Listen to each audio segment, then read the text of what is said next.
The Whispering Pines, Chapter 1, An Escape to Serenity. The old Chevy Suburban, packed to the brim with boxes of books, art supplies, and enough herbal tea to last a small army, rumbled along the winding dirt road. Eleanor Vance, at 67, was embarking on a grand experiment, a summer of solitude. After 4 decades as a beloved, if sometimes eccentric English literature professor at a prestigious university in upstate New York, she had retired. The incessant hum of academia, the demanding schedule, the endless stream of earnest young minds, it had finally worn her down. She craved quiet. She craved nature. She craved a return to the simplicity she remembered from her childhood summers spent reading by a lake. Her online search had led her to Pinecroft, a charming, albeit rustic, cottage nestled deep within the Catskill Mountains, advertised as a writer's retreat. The photos showed a weathered wooden cabin, surrounded by towering pines, with a small glinting stream just beyond a wildflower meadow.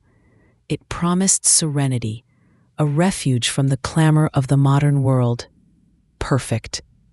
The GPS signal, always a bit spotty in these remote areas, finally died altogether about a mile from her destination. Eleanor, ever the pragmatist, consulted a faded paper map she had wisely printed. Just a little further, she murmured to herself, peering through the dusty windshield. The road narrowed, winding through a dense forest of pines. The air grew cooler, carrying the damp, earthy scent of pine needles and rich soil. The sun, already dipping towards the horizon, cast long, distorted shadows that danced like phantom figures among the trees. A shiver, not entirely from the chill, traced its way down her spine. The tranquility she sought felt different here, more profound, almost watchful. Finally, the trees parted, revealing a small clearing. And there it was, Pinecroft. It was even more charming than the photos suggested, if a little more weathered. A stone chimney rose proudly from the roof, and a wide, inviting porch wrapped around the front. The stream indeed glinted nearby, its gentle murmur a soft, constant lullaby. As Eleanor stepped out of the car, stretching her stiff limbs, the absolute silence enveloped her. It wasn't just an absence of noise, it was a presence, a deep, resonant quiet that seemed to absorb all sound. Only the whisper of the wind through the pines broke the stillness, a soft, undulating sigh that seemed to carry secrets. She unlocked the heavy wooden door, the key turning with a satisfying click. Inside, the cottage was clean, if Spartan. A stone fireplace dominated one wall, and worn but comfortable furniture beckoned. The scent of old wood and something vaguely earthy, like damp moss, filled the air. She began to unpack, carefully arranging her books on the shelves, setting up her portable writing desk by the window overlooking the stream. The sense of peace she had craved settled over her, a warm, comforting blanket. Just as the last box was unpacked and dusk began to deepen the shadows in the cottage, there was a tentative knock on the front door. Eleanor, slightly startled, peered through the peephole. A woman stood on the porch, her face obscured by the twilight, but her silhouette suggested an older woman, perhaps in her 70s. With a kind, somewhat worn appearance, Eleanor opened the door slowly. "Hello?" The woman offered a shy smile. "Hello, dear. You must be Eleanor. I'm Martha. Martha Henderson.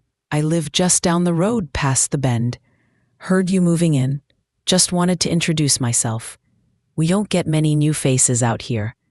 Her voice was soft, laced with a distinct rural twang. "Eleanor Vance," Eleanor replied, extending a hand. "It's lovely to meet you, Martha. Thank you for welcoming me." Martha's eyes, a surprisingly intense shade of blue, flickered over Eleanor's face, then drifted past her into the shadowy interior of the cottage. Her smile tightened, and a strange, almost imperceptible shift occurred in her demeanor. A tremor of unease, a flicker of something akin to fear, crossed her features. "It's a beautiful place, Pinecroft," Martha said, her voice dropping to a low, almost conspiratorial whisper, her gaze fixed not on Eleanor, but on the deeper shadows of the living room. "My family used to own this land generations ago. It's quiet here, very quiet." She paused, then leaned in, her voice barely audible, her eyes wide and earnest. "But dear, you really mustn't stay here after dark. Not at night. It's not safe." Eleanor blinked, caught off guard. "Not safe? What do you mean?" Martha straightened, her gaze returning to Evelyn's face, though her eyes still held a lingering apprehension. "Just a word of caution. The old stories, the whispers in the pines, they say. This place, it has its own rhythm, its own rules. Best to just be gone by sundown, head to town, find a motel. It's just for your own good, dear." Her voice trailed off, almost a plea. Eleanor frowned. "Martha, I'm a scholar. I don't believe in old stories. I came here for peace and quiet. I fully intend to stay tonight." Martha's lips pressed into a thin, resigned line. She shook her head slowly, a profound sadness in her eyes. "All right, dear, you do what you must. Just be careful. And remember my words. Some things, they say, are best left undisturbed."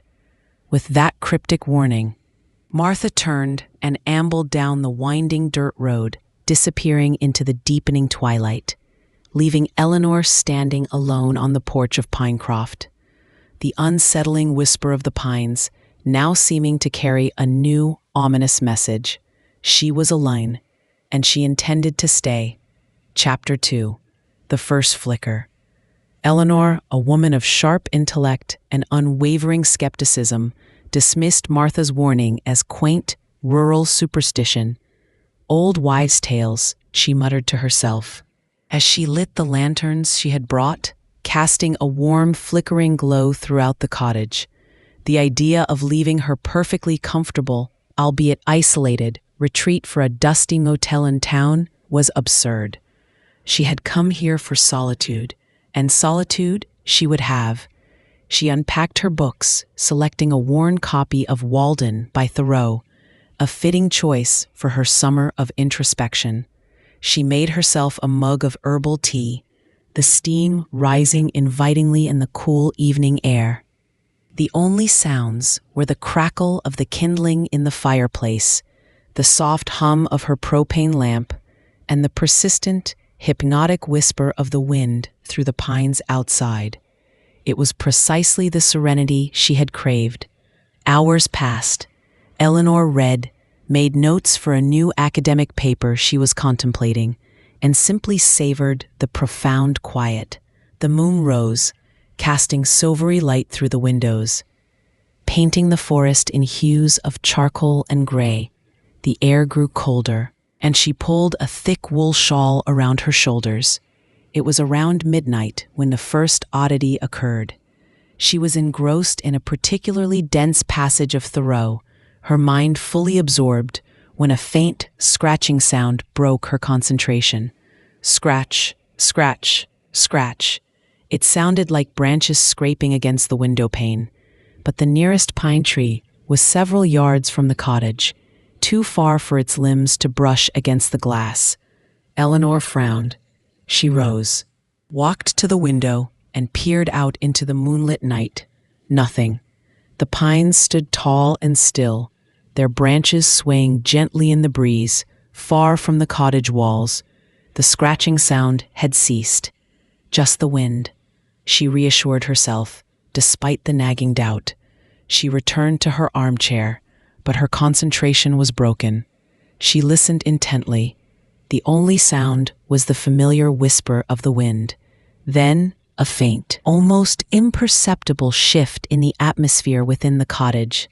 The air grew colder, suddenly, dramatically so, as if an unseen door had opened. A chill, unlike any draft, seeped into the room, raising goosebumps on her arms. The flame of her propane lamp, which had been burning steadily, flickered wildly, threatening to extinguish itself. The shadows danced erratically, twisting into unsettling shapes. Eleanor clutched her shawl tighter. Her heart began to beat a little faster. This wasn't just a draft. This was a palpable change, a presence. She rose again, walking slowly, cautiously, through the small living room, checking the windows, the heavy front door. All were securely closed. No source for the sudden, drastic chill. And then a sound from upstairs, a soft creak, like a floorboard groaning underfoot. Eleanor froze. She was alone in the cottage.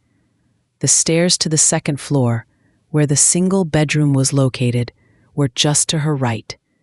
The creak came again, more distinct this time. Creak, pause, creak. It sounded like slow, deliberate footsteps. Her skepticism, so fiercely held, began to crack. Her rational mind desperately sought explanations. Old house settling, rodents in the walls, the vivid imagination of a woman alone in the wilderness. But the chill, the flickering light, the distinct sounds, they defied easy dismissal. "Hello?" she called out, her voice surprisingly steady, though a tremor ran through her. "Is anyone there?" Silence. Only the rapid thud of her own heartbeat and the continued, unsettling whisper of the pines outside, which now seemed to intensify, growing louder, more insistent, like a collective sigh just beyond the glass. Then, from the upstairs bedroom, a faint, fragile sound, like a child's sob, a soft, mournful sniffle. Eleanor's blood ran cold. A child. It couldn't be. This was impossible. She stood rooted to the spot, torn between the urge to flee and an overwhelming, scholarly curiosity that demanded investigation. Her analytical mind, accustomed to dissecting complex narratives, refused to be deterred by the supernatural. She would find the logical explanation. She had to. Taking a deep breath, she picked up her lantern, its flame still flickering nervously, and slowly, cautiously, began to ascend the wooden staircase, the soft, mournful sob now echoing clearly from the bedroom above. The first flicker of doubt had taken hold, pushing her beyond the boundaries of her comfortable skepticism and into the unsettling heart of Pinecroft's hidden mystery. She had stayed, and Pinecroft was making its presence known. Chapter 3. The Empty Cradle. The wooden stairs groaned beneath Eleanor's weight, each step a prelude to the unknown. Her heart hammered, a frantic drumbeat against the unsettling sound of the faint, mournful sobs emanating from the bedroom above. Scholar or not, Eleanor was human, and the primal fear of the unexplained was a cold hand gripping her chest. She reached the top of the stairs, her lantern held aloft, its flickering light casting dancing shadows on the narrow hallway. The bedroom door was slightly ajar, a sliver of darkness beckoning her in. The sobbing sound was clearer now, a soft, heartbreaking whimper, undeniably that of a child. "Hello?" Eleanor called out again, her voice a little less steady this time. "Is anyone there? Is anyone hurt?" No answer, only the persistent, fragile sobbing. Pushing the door open slowly, Eleanor stepped into the bedroom. It was small, sparsely furnished, with a single bed and an old wooden rocking chair. The moonlight streamed through a large window, illuminating dust motes dancing in the air. And there, in the corner, gently swaying back and forth, was an antique wooden cradle, empty. The sobbing intensified, a desperate, gut-wrenching sound that seemed to emanate directly from the empty cradle itself. Eleanor stared, transfixed. The air around the cradle was noticeably colder. A bone-chilling presence that raised goosebumps on her arms. Her logical mind screamed. This was impossible. There was no child. There was nothing. But the sound was undeniable. It filled the room, echoing in her ears, a lament of pure sorrow. Eleanor, against every instinct for self-preservation, approached the cradle. The sobbing grew louder, almost frantic, as she drew near, as if reacting to her presence. She reached out a trembling hand, hovering it over the empty space. The cold intensified, and a faint, almost imperceptible pressure seemed to push against her palm. A profound sadness, a wave of overwhelming grief, washed over her, so potent it brought tears to her own eyes. It felt as if she were touching pure sorrow. What happened here?" she whispered, her voice thick with emotion. The sobbing suddenly ceased. The cold dissipated. The air in the room returned to its normal temperature. The lantern flame steadied. It was as if whatever presence had been there had vanished, leaving only an echoing silence and a profound sense of loss. Eleanor stood by the empty cradle, shaken to her core. Her analytical mind struggled to process what had just occurred. A hallucination? A trick of the old house? But the distinct sounds, the chilling cold, the palpable grief, they felt too real, too visceral to be merely imagined. She spent the rest of the night huddled by the fireplace downstairs, unable to sleep, her mind replaying the events. The creaking footsteps, the sobbing, the empty cradle. Martha's warning echoed in her ears. You really mustn't stay here after dark. Not at night. As dawn approached, painting the sky with soft hues of pink and gold, the oppressive feeling in the cottage lifted. The air felt lighter, the silence less watchful.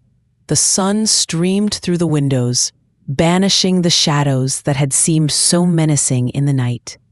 Eleanor, exhausted and still deeply unsettled, knew she couldn't dismiss this as mere superstition anymore. Something had happened, something inexplicable. She had to find answers.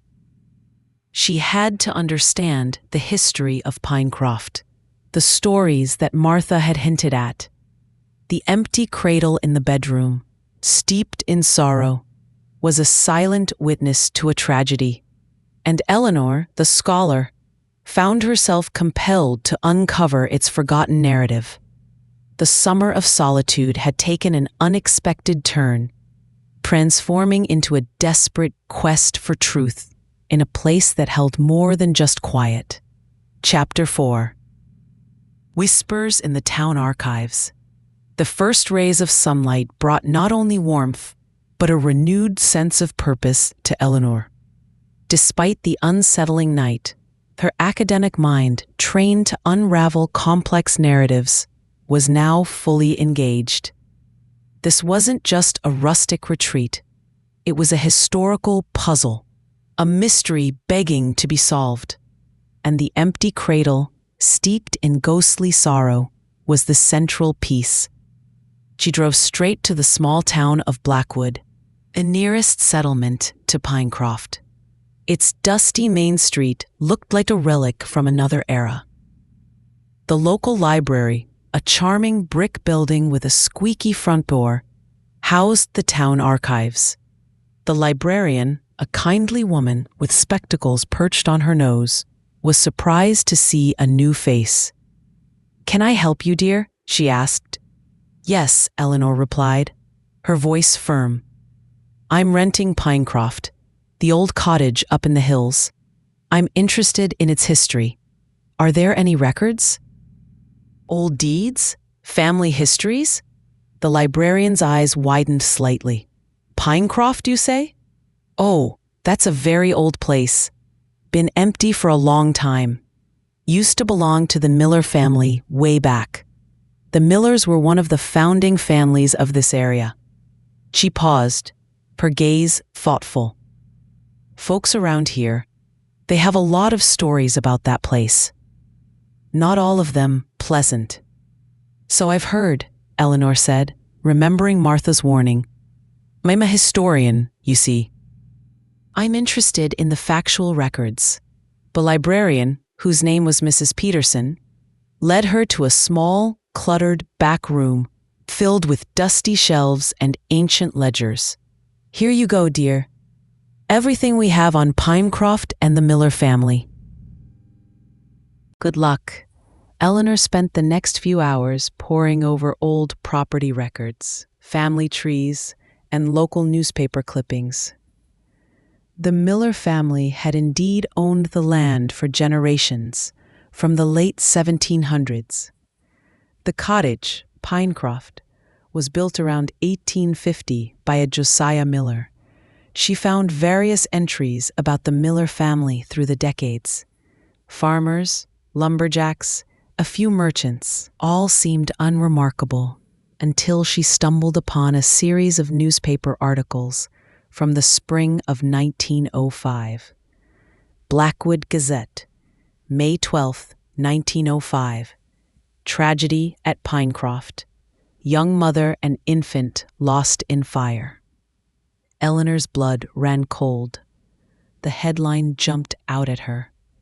The article detailed a devastating fire that had consumed a section of Pinecroft, specifically the nursery wing and the master bedroom, on the night of May 10th, 1905. The victims were Amelia Miller, 22, wife of Thomas Miller, and their infant daughter, Lily, just 3 months old. The fire was attributed to a faulty chimney flue, a tragic accident. Thomas Miller, overcome with grief, was said to have never recovered from the loss. Eleanor reread the article, her mind connecting the pieces. May 10th, 1905. A mother and her 3-month-old infant, a nursery wing, and an empty cradle, the site of ethereal sobs. In the very cottage she was renting, the pieces fit with chilling precision. Amelia Miller and baby Lily, their spirits trapped in the place of their demise, unable to rest. The whispers in the archives confirmed the tragedy at Pinecroft, giving a name and a face to the unseen sorrow that haunted the cottage. She found more articles about Thomas Miller. He eventually remarried, but his second wife, Martha, found him distracted and haunted. He eventually sold Pinecroft in 1910 and moved away, unable to bear the memories. The cottage had passed through several hands over the decades, often remaining vacant for long periods. Eleanor's scholarly curiosity was now tinged with a deep, profound sadness. This wasn't just a haunting. It was a tragedy. A young mother, a baby lost too soon. No wonder the sorrow was so palpable. They weren't malevolent entities. They were lingering echoes of grief. She also found an old, tattered church register dating back to the late 1800s. She flipped through the faded pages, searching for a baptism record for Lily Miller. She found it. Lily Abigail Miller, born February 10th, 1905, baptized April 1st, 1905, daughter of Thomas and Amelia Miller.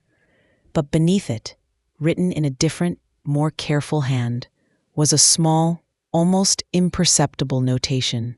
Sister, stillborn, unnamed, May 10th, 1905.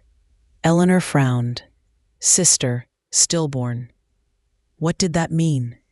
Lily was 3 months old in May, and she died in the fire, so sister would imply another child. And May 10th, 1905 was the date of the fire. Could Amelia have been pregnant again and given birth on the day of the fire? A second child, stillborn, on the very day of her and Lily's death? This was a new, unexpected layer of tragedy. The whispers in the town archives were growing louder, revealing a deeper sorrow, a forgotten life intertwined with the fiery demise of mother and child.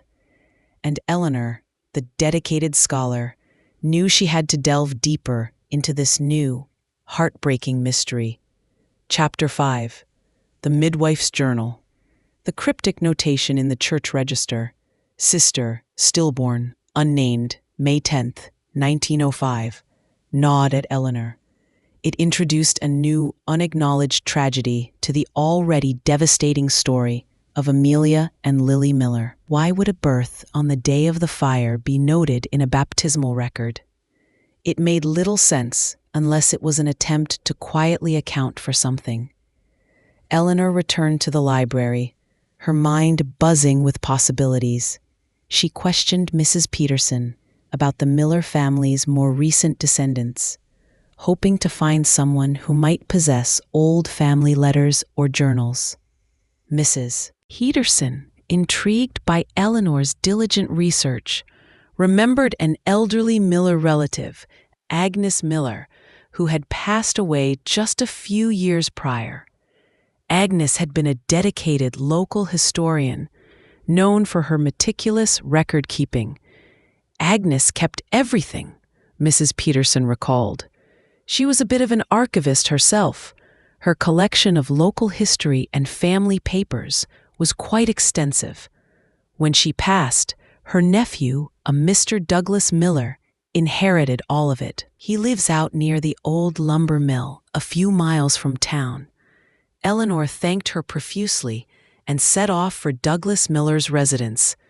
The drive took her down a narrow, overgrown lane, leading to a small, dilapidated farmhouse. Douglas Miller, a gruff but ultimately helpful man in his late 70s, seemed initially wary of Eleanor's questions. Agnes was a real stickler for history, he grumbled, gesturing to stacks of boxes filling his cramped living room. Kept every scrap of paper. I ain't touched 'em.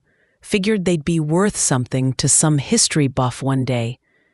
Eleanor explained her connection to Pinecroft and her research into Amelia and Lily. Douglas, softened by her earnestness, nodded slowly. Ah, the fire. Old family tragedy. My great-aunt Agnes, she talked about it sometimes. Always said there was more to that story than folks knew. Something wasn't right. He led her to a dusty corner piled high with old books and faded ledgers.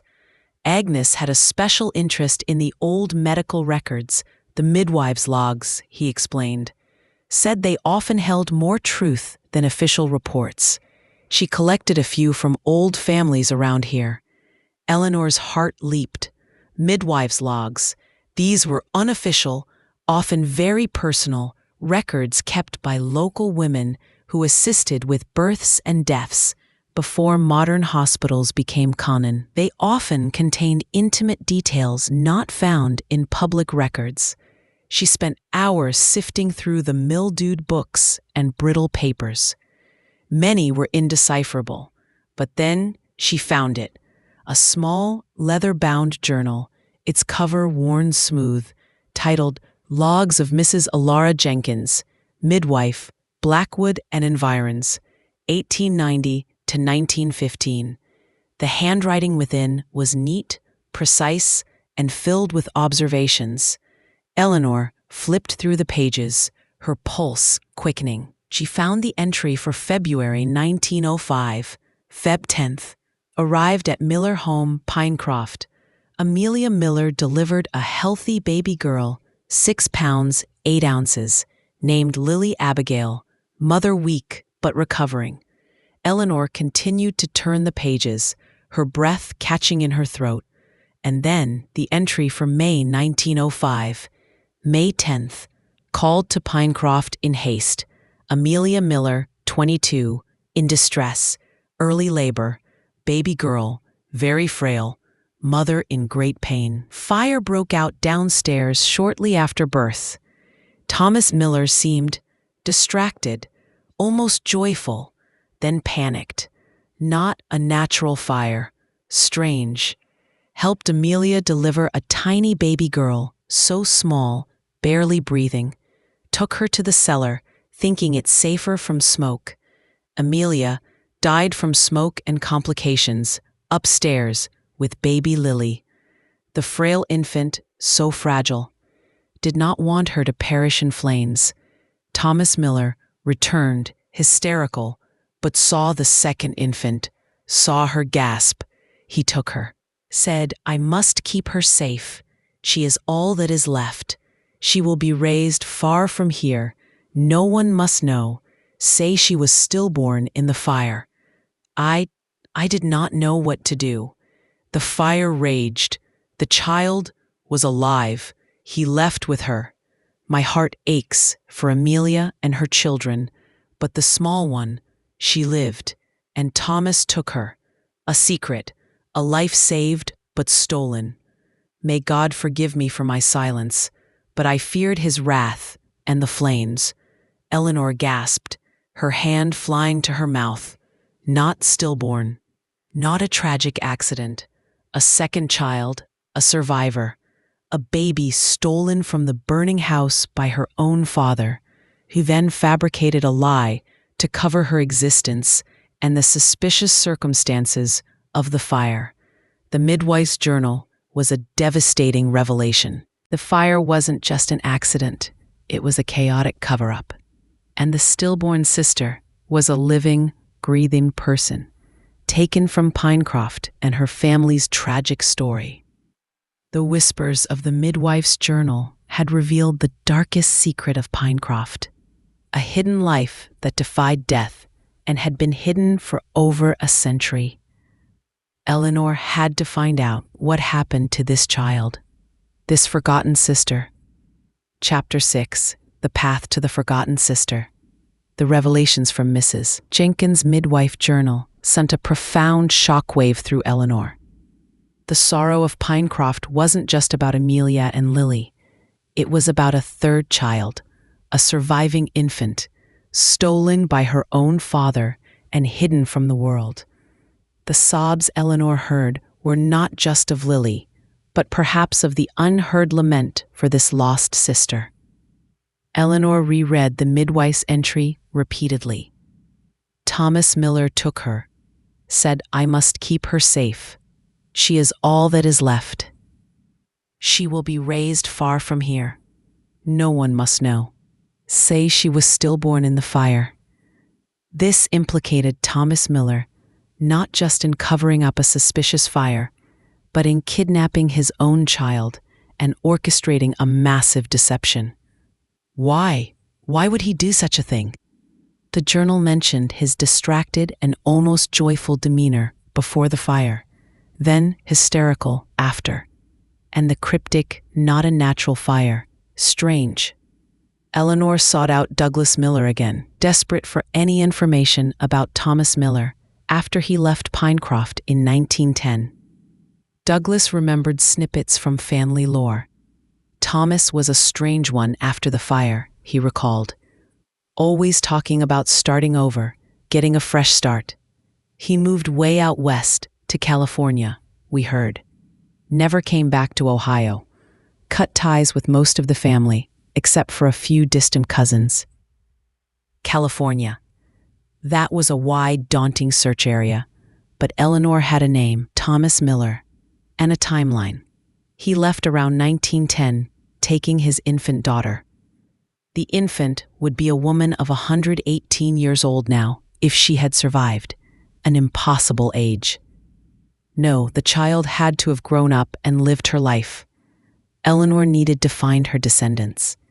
She shifted her research to genealogical records, focusing on the Miller family line that migrated to California around 1910. The name of the infant daughter was unknown. She was unnamed in the journal. This made the search infinitely harder. However, the journal stated she was raised far from here. Eleanor hoped Thomas would have kept her last name Miller, or at least a variation. After weeks of relentless searching through online genealogical databases, census records, and old California newspaper archives, Eleanor hit a breakthrough. She found a death record for a Thomas Miller in Los Angeles, California, dated 1955. His obituary listed a surviving daughter, Clara Miller. Clara Miller, born around 1905 in Ohio, according to census records linked to Thomas Miller. This was it, the forgotten sister. She would have been born on May 10, 1905, or very close to it. Eleanor's heart pounded. Clara Miller would be Amelia's third child, Lily's surviving sister. Further research revealed that Clara Miller had married a man named David Thompson in 1928 and had 2 children. Her obituary from 1988 listed a surviving daughter, Rebecca Thompson. Rebecca Thompson. She would be in her mid-70s now. The last living link to Pinecroft's deepest secret. Eleanor found Rebecca Thompson living in a quiet suburban town in Northern California. Eleanor, armed with the undeniable truth from the midwife's journal, reached out to Rebecca. It was a delicate conversation. Eleanor introduced herself as a historical researcher interested in the Miller family, specifically the Pinecroft cottage. She cautiously explained the tragic fire, Amelia, and Lily. Rebecca, who had only vague childhood memories of her grandmother Clara mentioning a fire and a secret, was intrigued but skeptical. Eleanor knew she couldn't simply blurt out the full, shocking truth over the phone. She offered to travel to California to share her research and the journal itself. Rebecca, intrigued by the prospect of uncovering hidden family history, agreed to meet. The journey to California was filled with a nervous anticipation that dwarfed her initial anxieties about Pinecroft. She carried the fragile midwife's journal, its worn leather cover, holding the weight of a century of hidden pain. This wasn't just a historical inquiry anymore. It was a deeply personal mission to bring peace to the forgotten spirits of Pinecroft and to reunite a family broken by deceit. The path to the forgotten sister was long and winding, but Eleanor, guided by the whispers of the past, was finally on the verge of an unimaginable revelation. Chapter 7, The Reckoning and the Return. Rebecca Thompson was a kind, sharp-witted woman with an air of quiet resilience. She welcomed Eleanor into her home, a cozy bungalow filled with family photos and blooming hydrangeas. Eleanor, with careful deliberation, began to recount the history of Pinecroft, Amelia, and Lily. She shared the newspaper clippings about the fire. Watching Rebecca's expression shift from polite interest to focused attention. Then Eleanor brought out the midwife's journal. She explained its significance, its personal nature, and its extraordinary revelation. She read the entry from May 10th, 1905, her voice steady despite the profound weight of the words. Rebecca listened, her face pale, her hands clasped tightly. When Eleanor finished, silence filled the room, thick with the weight of a century of hidden truth. "My grandmother, Clara," Rebecca finally whispered, her voice trembling. She never talked about her birth.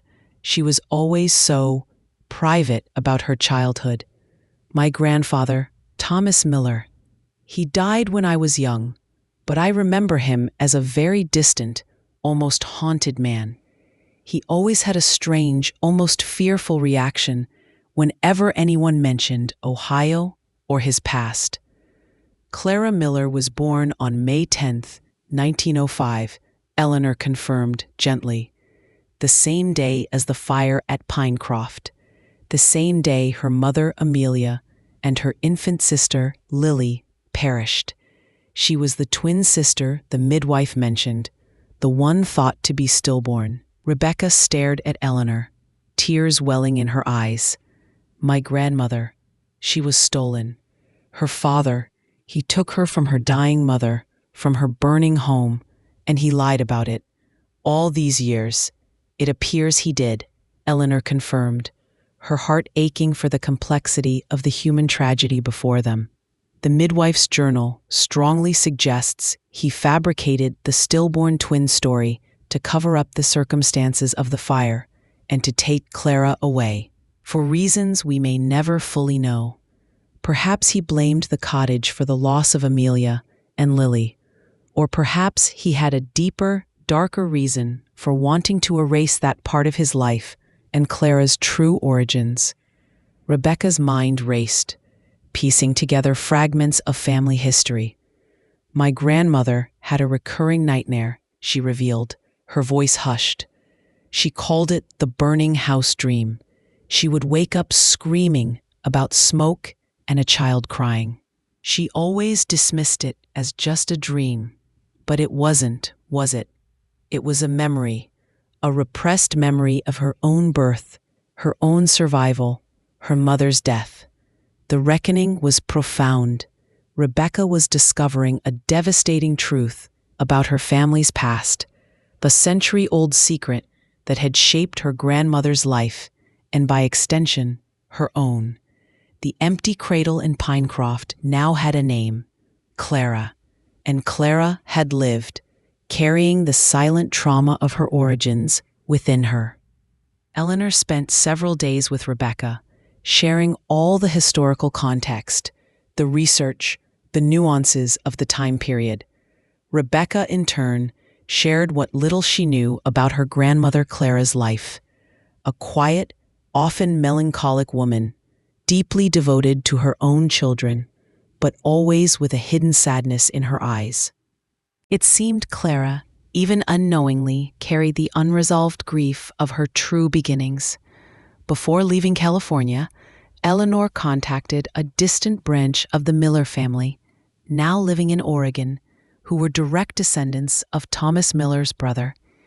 They were shocked and deeply saddened by the revelations, agreeing to work with Rebecca and Eleanor to preserve the true story of Amelia, Lily, and Clara for future generations. The truth, finally, was out. Eleanor returned to Pinecroft, her heart heavy, but also filled with a new sense of purpose. She had uncovered the complete story, brought peace to the forgotten spirits, and reunited a fragmented family. She had honored Amelia, Lily, and Clara. That night, as dusk settled over Pinecroft, Eleanor sat by the fireplace, her gaze fixed on the quiet darkness upstairs. She listened for the familiar sounds, the creaking footsteps, the child's sobs. Silence, only the gentle crackle of the fire and the soft whisper of the pines. She walked upstairs, her heart calm. She entered the bedroom. The cradle stood empty, as always, but the chilling cold was gone. The oppressive sadness had lifted. The air felt light, peaceful. The sobs were no more. It was as if the spirits, their story finally told, their secret revealed, had found their rest. The haunted cottage was no longer a place of lingering grief, but a sacred space of memory and peace. The reckoning had come, and with it a profound sense of release. Pinecroft, once a place of unsettling whispers, was now truly a refuge, a sanctuary for quiet contemplation. Its past finally understood, its forgotten sister finally acknowledged. Eleanor had stayed, and in doing so, had brought peace to the restless echoes of a century-old tragedy. Chapter 8, a new chapter in the Pines. With the mystery of Pinecroft solved and its tragic history finally brought to light, Eleanor Vance found herself feeling a profound sense of closure. The summer of solitude she had initially sought had transformed into a compelling scholarly quest, culminating in a deeply personal resolution. The cottage, once a source of unease, now felt truly peaceful, a quiet haven where the whispers of the pines were just that, the gentle sigh of the wind through the trees, no longer carrying the weight of untold sorrow. The connections Eleanor had made, particularly with Rebecca Thompson, extended beyond the academic. They maintained regular contact, sharing details of their lives and discussing plans for memorializing Amelia, Lily, and Clara.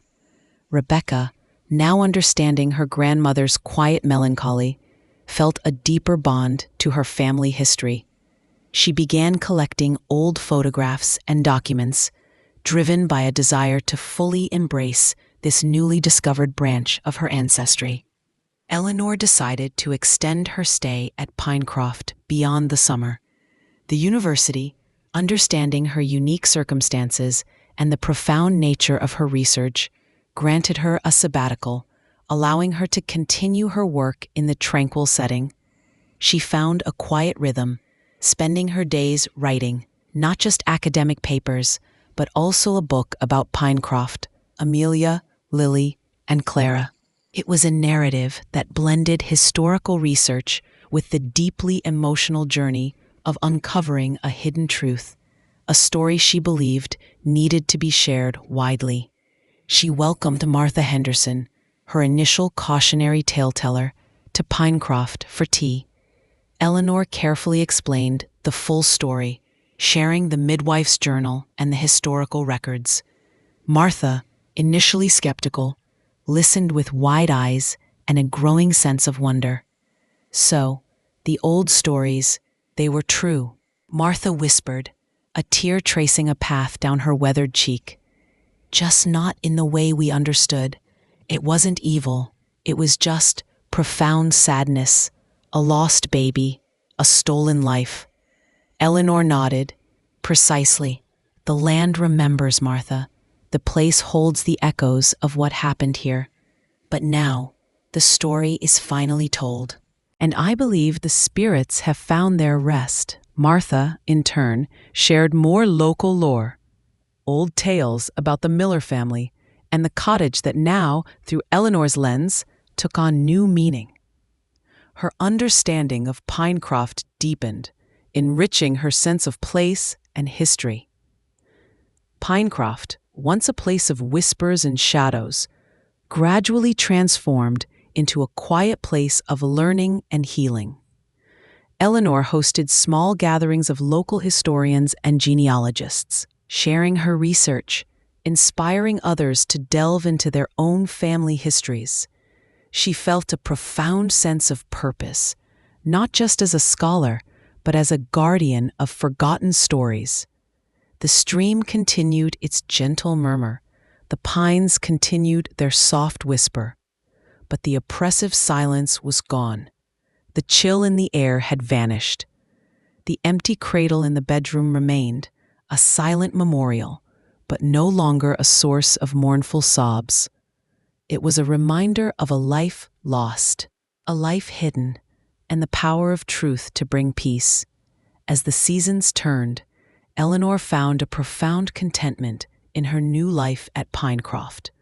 The solitude she had sought was now a rich, fulfilling quiet, filled with the resonance of history and the joy of discovery. She had come to a remote cottage for an escape, and instead, she had found a calling, a connection to the past, and a deep, unexpected understanding of the enduring mysteries that lingered just beyond the veil of the ordinary. She had stayed the night, defying a warning, and in doing so had unlocked a century-old secret, bringing peace to the restless echoes of Pinecroft, and finding a new chapter in her own life among the whispering pines.